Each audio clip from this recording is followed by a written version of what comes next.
Hello and welcome to Tag Talk. Tag Talk is a way for the Adjutant General Directorate to reach out to the field, tell you a little bit about what's in the Adjutant General Directorate and across Human Resources Command.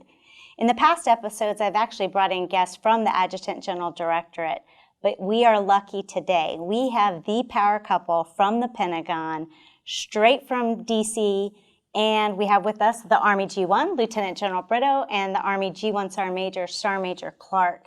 So welcome to Fort Knox and welcome to Tag Talk. And so we've talked about a number of important topics, but I know while you guys are on the road, you get to hear from the field, but also you're one of the biggest champions for a lot of our changes. And speaking of change, the Integrated Personnel and Pay System, really getting excited about the rollout, sometime within this next year. And as we bring it on board to Human Resources Command, what are your concerns or what are you hearing about when it comes to IPPS-A, sir? Hey, thanks. And first of all, to the entire audience, thanks for the opportunity, and Hope, thank you for some time as well. IPPS-A will be a game changer for the United States Army. It'll catapult where we're taking 21st century talent management, the management aspect of it. And if you look at it, I could not go in your office and find a Commodore 64 computer right now. It doesn't do what we need to manage our talent in the future. IPPS-A is really going to allow us to do that. But all three components, total Army. And I'm very excited about it. Now, for HRC proper and for TAG proper, and even my team back in G1, we're doing the training. We need to keep doing that. Just like you'll intuitively learn your iPhone 13 if you were to buy one. So our systems will do that. The contractual issues you don't need to worry about. The experts in human resource management that we have in this team, and your your TAG-D team, will continue to train and be proficient at this system. I'm very excited about it. I've been in the Army for a long time. But to see this system, web-based system that will allow us to manage what we need to do for the attraction, retention, and competing for talent for our Army, it's going to be great. And as you said, I think 2022 is going to be a very exciting year for us, and I have full confidence in the team we'll make this happen.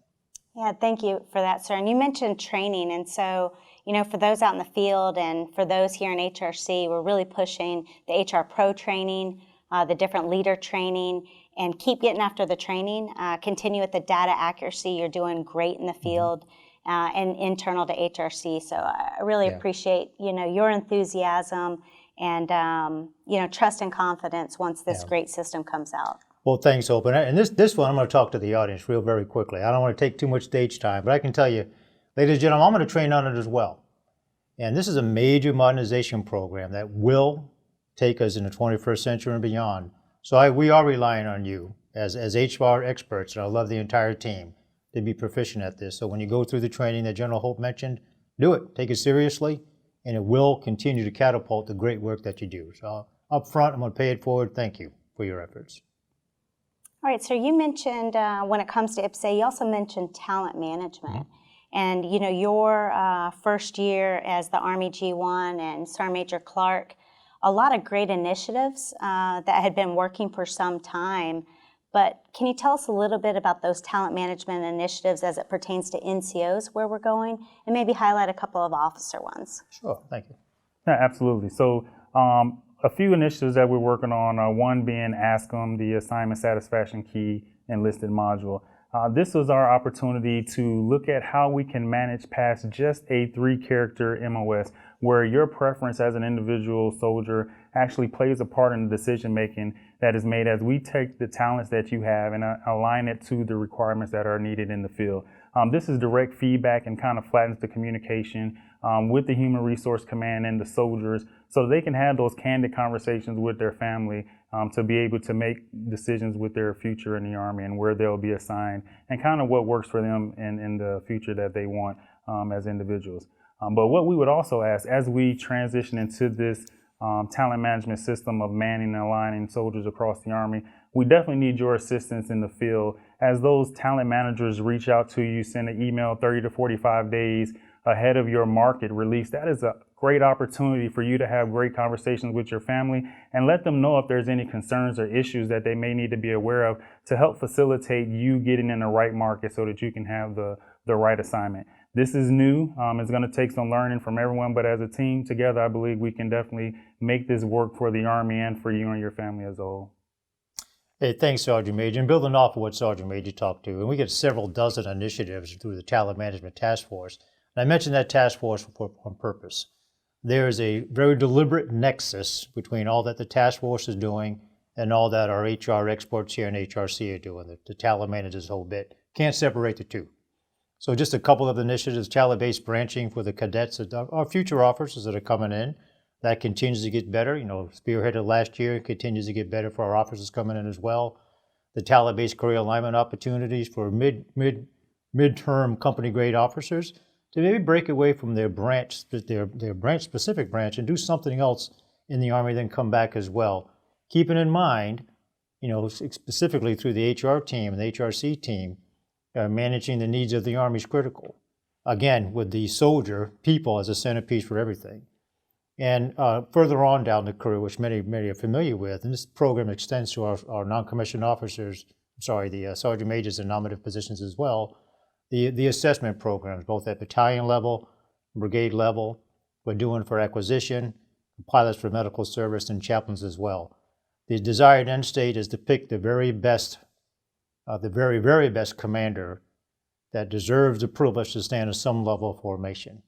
This is all groundbreaking, very new. It helps us to compete for talent within the Army, attract, train, and retain the very best talent, but more importantly, offer the very best environment and climate for leadership for those soldiers that join our Army and their parents that support them, or their loved ones that support them in joining the Army. All volunteers, they deserve this as a centerpiece for what makes our Army strong. Thank you, Sergeant Major. Thank you, sir. Both of you really touched on our number one asset, and Yes. that's our people. Mm-hmm. And I think the other common theme I heard was trust, confidence, and transparency. And so we're offering the initiatives, you're offering an opportunity that you didn't have before, but at the same time, a level of transparency that I know I haven't seen before.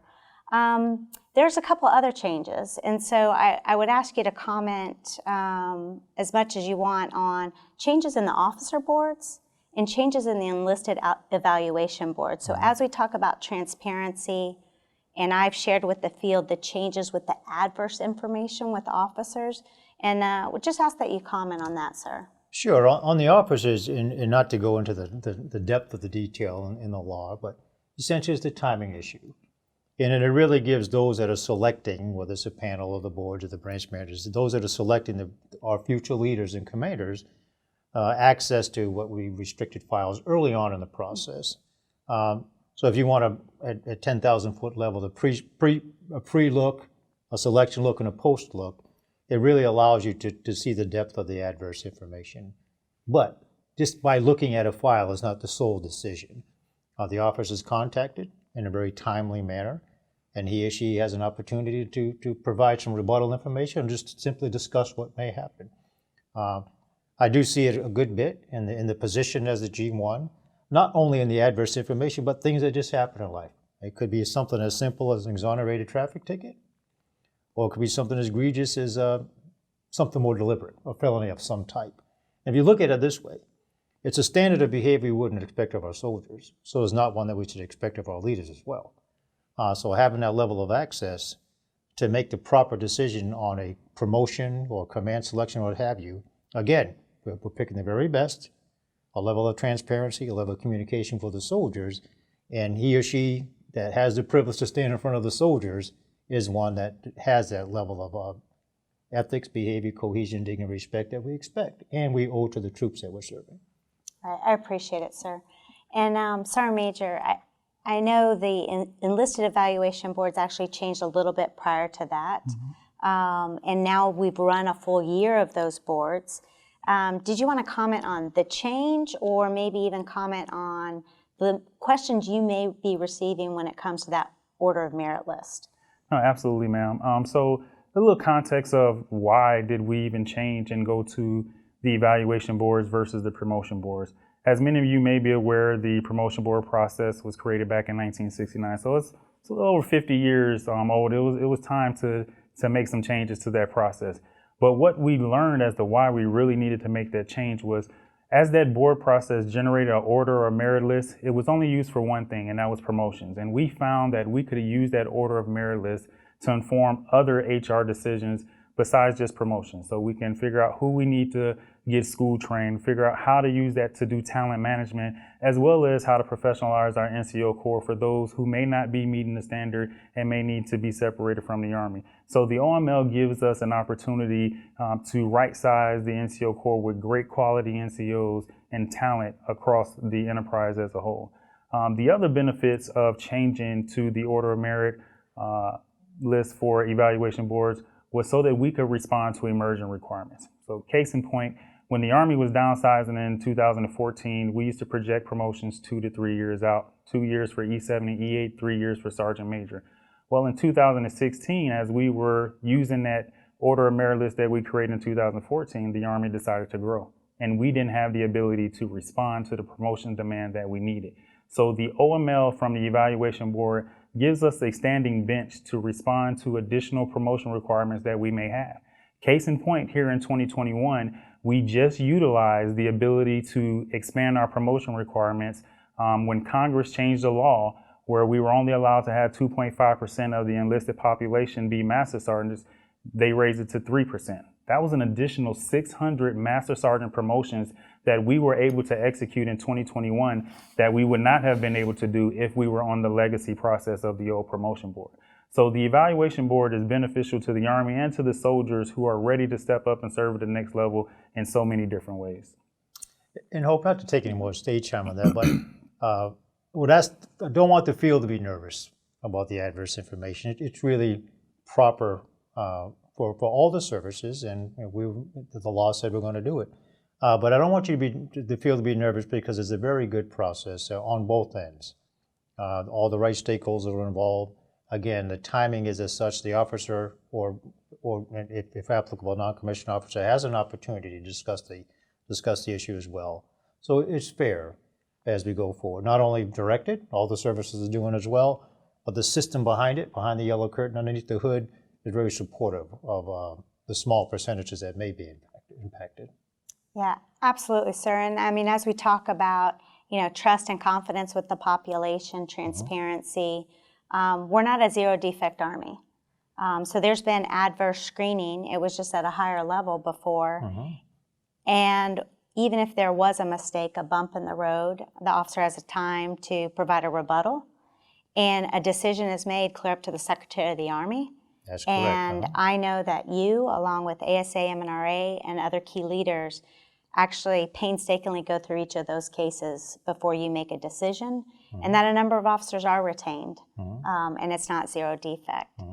So if I might push it just a little bit, I'm going to ask, I think I only paid, for about 4 questions, but I'm going to just throw one final comment out there. So we talked about trust, we've talked about confidence in the process, transparency, and really here at Human Resources Command, we take care of people and we impact readiness every single day. And with that, you also have a second hat that we haven't talked about, which is the People First Task Force. As you all have had that unique opportunity to go across the field and talk to soldiers, whether it's dignity and respect, about engaged leadership and the difference that it makes. I just kind of wanted to give you the final couple minutes to comment on that and what can we do in order to not only make a difference within our own internal squads, but impact and spread that across larger formations.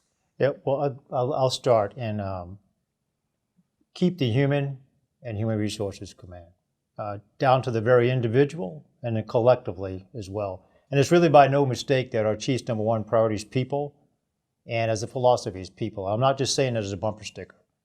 And if you peel that back a little bit, if you want and need cohesion, dignity and respect, or whatever size squad element you may have, in order to deploy, do your mission in combat and redeploy, you won't allow the best you can the harmful behaviors of sexual assault, sexual harassment, racism, discrimination, within your squad. I wouldn't want my battle buddy to be impacted by that. My battle buddy wouldn't want that with me. I don't want to oversimplify it, but if you look at it that way, our behavior, our management, our leadership, that which HRC delivers, that which your organization delivers, will protect against those things as best we can. No, we're not a zero defect Army. We reflect society, but in many aspects, we'll be better than society because we deploy. And if you look at it that way, if you want that dignity and respect for my battle buddy to my left and to my right, and you're part of my squad, we'll work that way every day. Professionalism, it's the human and HRC. So whether we're talking people first, Army people strategy, people first task force, or this is my squad, or diversity, equity, and inclusion, it all is surrounded by taking care of people. You know, as we all wear the U.S. Army, we also on the right side have a name tape because each of us are an individual in this uniform and need to be viewed as such because each of us, it takes something different to inspire us, to take care of us, to understand us, to allow us to be truly feel a part of the team as a whole. And, you know, as we've been so focused with the op tempo and the past years, you know, we have to come back to focusing on the individuals who make this Army in itself as great as it is. That is why those initiatives exist. It's really kind of getting back to the basics of what it is that we do, because regardless of the equipment that we have, it is the people that wear this uniform that make this Army as great as it is. That is why it is such a big deal for it to be a priority for all leaders to focus on the individuals that are in their squads or that are in their formations or under their command or any way, shape, or form in their influence, whether it be by a mentor, a friend, a peer, subordinate, or a superior. This is going to take all of us to ensure that we take care of each individual soldier in the Army. Awesome. All right, well, a big thank you to my guests, Lieutenant General Brito and Sergeant Major Clark, the Army G1 and the Army G1 Sergeant Major. And as you know, General Brito mentioned, you know, Human Resources Command, we take care of people and we keep the human in HR. So check us out at the Human Resources Command websites. Within the Adjutant General Directorate, you can see our 7 different divisions, and we are here to take care of you. We'll see you next time. Thank you. Cut.